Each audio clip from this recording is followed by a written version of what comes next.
28 September पासून काँग्रेसची संविधान सत्याग्रह यात्रा वैचारिक लढाई लढणार। हर्षवर्धन सपकाळ यांची प्रतिक्रिया। तर काँग्रेसची सत्याग्रह यात्रा नाही तर असत्य यात्रा बन यांची टीका।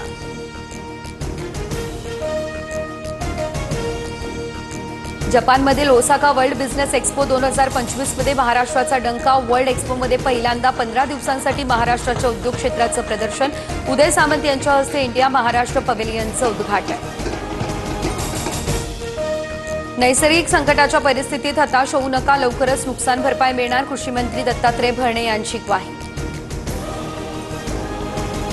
महाराष्ट्रातील जनतेच्या मनामनावर राज्य करणारं TV9 मराठी TRP मध्ये नंबर 1। जनतेच्या विश्वासावर TV9 मराठीची अव्वल स्थानी झेप।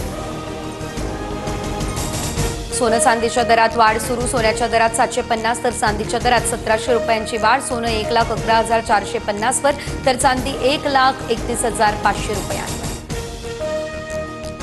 मध्य आणि हार्बर मार्गावरती आज मेगा ब्लॉक। मध्य रेल्वेवर ठाणे ते कल्याण आणि हार्बर मार्गावर वाशी ते पनवेल असा ब्लॉक असणार।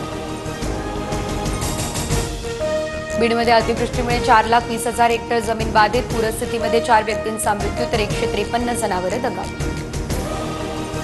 अहिल्यानगरच्या पाथर्डीमध्ये मुसळधार पाऊस। शिरापूर परिसरातील कांदा, सोयाबीनसह तूर, बाजरी आणि उडीद पिकांचं प्रचंड प्रमाणात नुकसान। शेतामध्ये 1.5 ते 2 फुटांपर्यंत साचलं पावसाचं पाणी। आशिया चषकात आता सुपर 4चे सामने। दुबईमध्ये आज पुन्हा भारत आणि पाकिस्तान हाय व्होल्टेज सामना रंगणार।